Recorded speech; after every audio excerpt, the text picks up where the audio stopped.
Hey, what's up, ladies and germs? It is DeAndre from Bandlez, and today I'm going to be giving you guys an inside look at our project with Akuto, Lazer Dragon. Let's get started. Okay,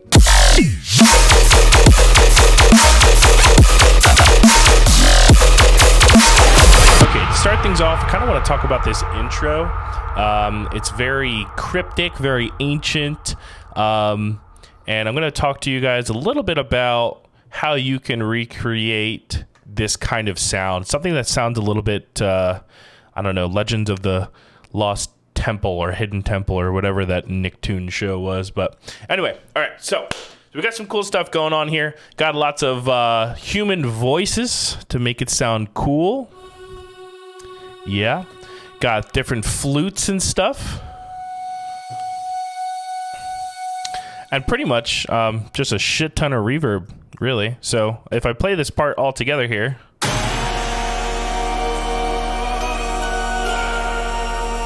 Yeah. Actually, it started off as like an Indian traditional singing thing. But it's super stretched out. And, yeah, I don't know. I like how a lot of the Bollywood songs, they kind of have like a lot of vibrato in their voice. So they go up and down like, oh, like, I thought that was really cool. And it gave it a really interesting feel. So it pretty much just started stacking and taking shape from there. But the older the instruments sound, the more ancient it sounded. So I started to add, you know, very old sounding instruments. I'm pretty sure I have like plucks here from Contact, which are pretty cool. And the common theme with this project is pretty much just throw shit at the wall and see if it sounds good. So you have the plucks here, which if you go into Contact, it's pretty much just, you know, one preset. And then you just put a bunch of reverb on it, and now it sounds like, you know, you're an all-knowing god from ancient times or something. I'm not really sure. But the project actually didn't start out like that, and that brings me to the second topic, which is, you know, picking a theme for the project, which was kind of hard because when Akuto sent me the idea, the theme was just lasers. That was all we really knew. And I actually, fun little producer tip, for those of you that produce, I like to have different sections. It's not as extreme in this project as it usually is, but I like to have different sections that kind of changed the feel of the drop and it changes the theme. So like I'll write a whole entire song and then I'll test out like 3 or 4 themes for the song. So originally the pre-drop vocal was not Dragon Slayer vocal from Splice, which is what it is now, which is this. The battle begins. The battle begins. Because, you know, it's about a laser dragon. I sense danger. And enter the dragon. Enter the dragon. Which also is just a Splice vocal that I found. Their video game character vocals are top-notch. So if you're trying to find a quick and easy theme, definitely check that out on Splice. But yeah, lots of reverb, lots of chorus, to make it sound big and very scary. But as I was saying, the actual pre-drop vocal started as laser themed, which is kind of ambiguous, but this is what the pre-drop vocal used to sound like. Just like this. So I did have that there. I had that there. And I'll fast forward to the pre-drop.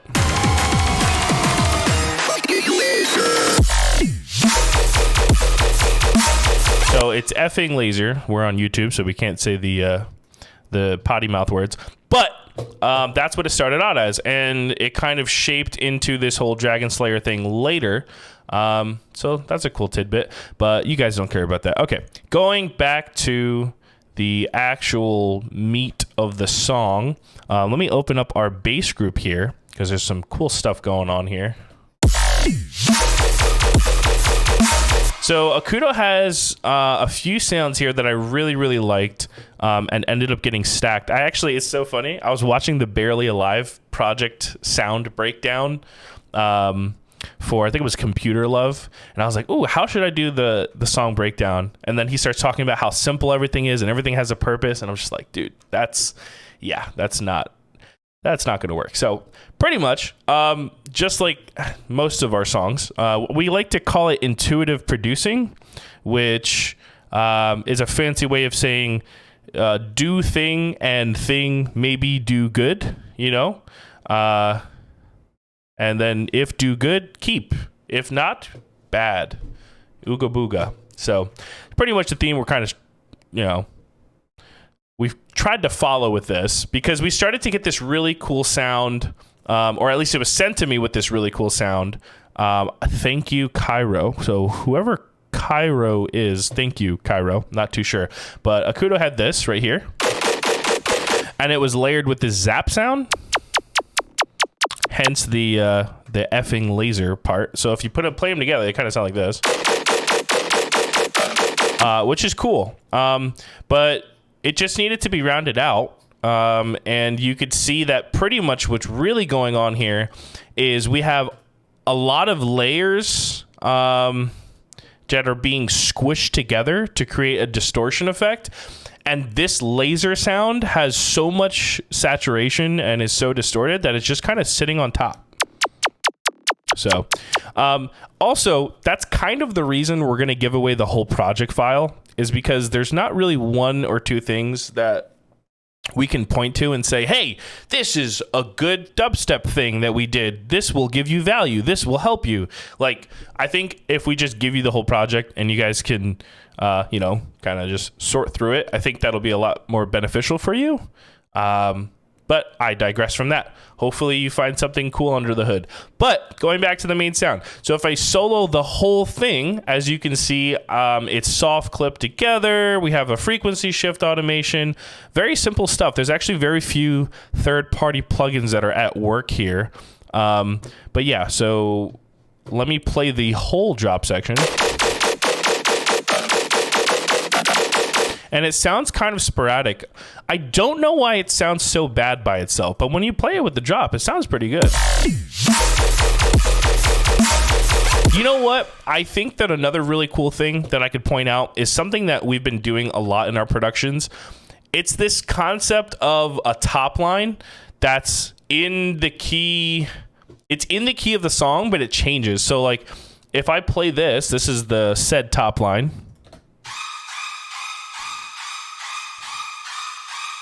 It kind of just like carries the whole track. If I turn that specifically off, now it's kind of depressing, to be honest. So it pretty much carries the whole track. But yeah, it just gives it some tonality. And from there, we kind of mess around with some other layers. Something that we like to do a lot in our songs is put melodic layers on top of the drop layers, just to kind of make it sound tasteful and make it sound like it's still telling a story. So yes, we have the wonky chumbo laser dragon thing. But then we get into this section and you can hear some more melodic layers, which is cool. Like that. Along with, if you open up our music section, which usually holds most of the melodic layers, all during the drop, what gives it this big kind of ancient temple feeling, I know I keep saying that, but it's pretty much the theme here, is all these little horn and brass layers and all this. So things like horn swells, things like the stabs, which is pretty much just a horn that's like pitched up and saturated. And then we have, I think this is a brass. Yeah, this is session horns, which is a really good contact library for you guys. Exciting stuff, you know? If I play it all together, now that you've heard those layers, see if you could pay attention and hear them in the drop. Here we go.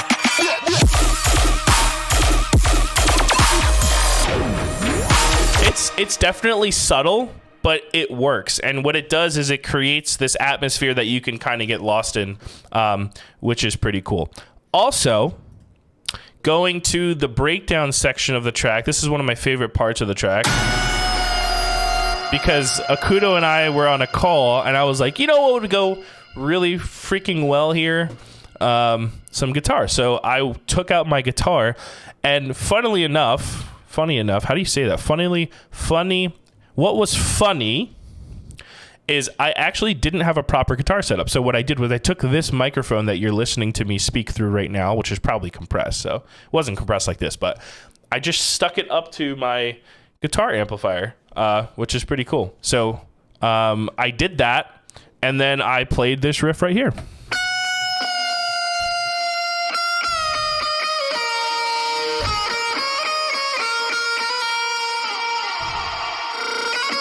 I stuttered it.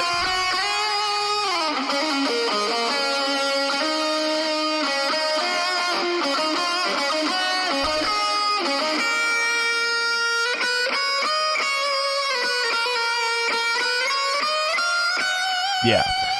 It worked really well. It was kind of just like a freestyle thing. And actually, it's something that I haven't done in a while, but using Ableton is really easy to do. Kind of just like jamming on your own tracks, starting a new audio layer. Maybe I will do a different take of this. Let me see.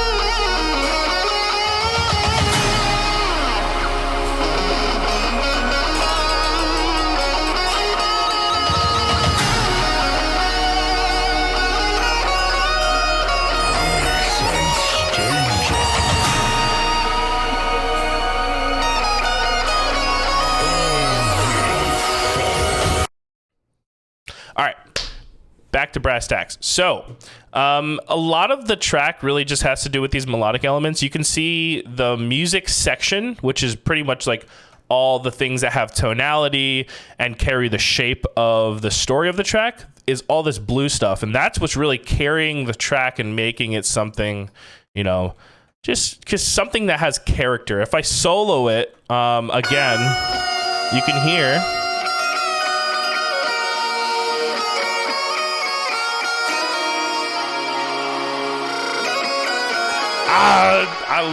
I love it. That's like one of my favorite parts of producing, is just, after some chunky, big bass line, just having something really, really melodic and fun. And then you have the hook, which is just this bell thing. Or I guess it's a string.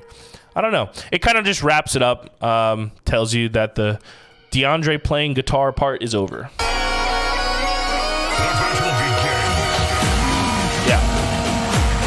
And then we come to the last drop, which is basically just, balls to the wall. Can I say it on YouTube? Balls to the wall? It's like balls to the wall, really big pre-drop, kind of reverb thing.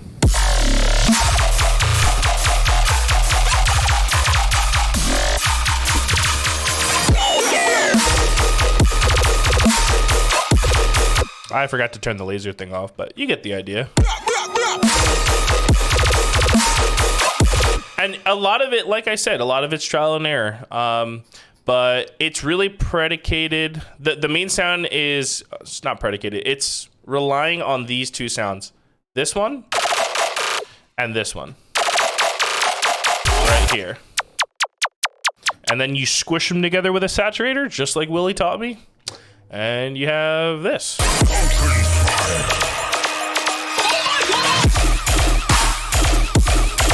Ends up working out pretty nicely. There's a lot of different things going on that make it chunky. That big that big sound that you're hearing also kind of comes from the sub, which is a special sub that Akuto taught me how to do. He sent this to me, which is it's so weird. It's basically a serum patch where you're using two sub oscillators, but they're kind of they're on top of each other. It's not, and yeah, I don't really know how to describe it, really. Maybe we could put this patch down below too, but it's a very chunky sub. And the sub makes the whole song, in my opinion, because the Lazer thing is kind of thin, and it's not as powerful. Oh, okay. I remember what's going on here. Okay, so basically what you have is a pitch envelope. And if you guys don't know what I mean, if you go into the matrix of Serum here, you can see the master tuning is linked to LFO 1. Okay, so every time the sub hits, it's starting out at a really high point, and that makes it more impactful. If I take that away by just pulling the LFO down, you'll hear that the sub sounds a little bit more normal. Headphone users will really hear it. And I'll play the drop without it. Yeah, but if I bring it back up, you'll hear that it's chunky. It like kind of hits you in the chest, you know? So if you were at a club and you heard it, it would sound, you know, more impactful. Yeah. And then actually a buddy of mine, Control Freak, taught me this. I stopped putting the subs on the actual beats. So like I used to just kind of like if I was making quarter note dubstep, I would put quarter notes on the sub, but I stopped doing that. I started kind of making them sort of random. So it makes this feel a little bit more organic, especially in the parts that are kind of, like I said, quarter notey. It makes it a little bit more interesting to listen to. So instead of boom, boom, boom, it's like boom, boom, boom, boom, boom, boom, boom, you know, something like that. So that's a cool tidbit of information there. But yeah, I mean, overall, pretty simple track. And just like most of our tracks, it starts as us just kind of experimenting, making music for the fun of it. And then next thing you know, boom, a baby pops out, you know, not 9 months later, usually 9 days later, and you have a cool idea. And then you go to Splice and find cool vocals to make it a story. So, okay, well, I hope you guys got something out of that. I know it's kind of a hectic project file, which is why we kind of just want to give the whole project to you guys. And maybe the stems, I'm gonna see if we could work that out. But yeah, thanks for listening. Hope you learned something. Hopefully you guys can kind of root through the project, find some stuff that could help you, and nothing would make us happier than you guys just kind of figuring out a way to use some of the stuff here to make your own Lazer Dragon story or whatever you want. So thank you. Make sure you check out the other really cool Disciple videos by us and some of our very best friends, and hit the subscribe button and the bell and all of that. Oh, I almost forgot. Please, please, please pre-save our album Hot Pursuit on Spotify. Pre-save it, please, for the love of God. Please pre-save it. Also, download the project file in the link down below. Make sure you download that bitch. Thank you. Bye-bye.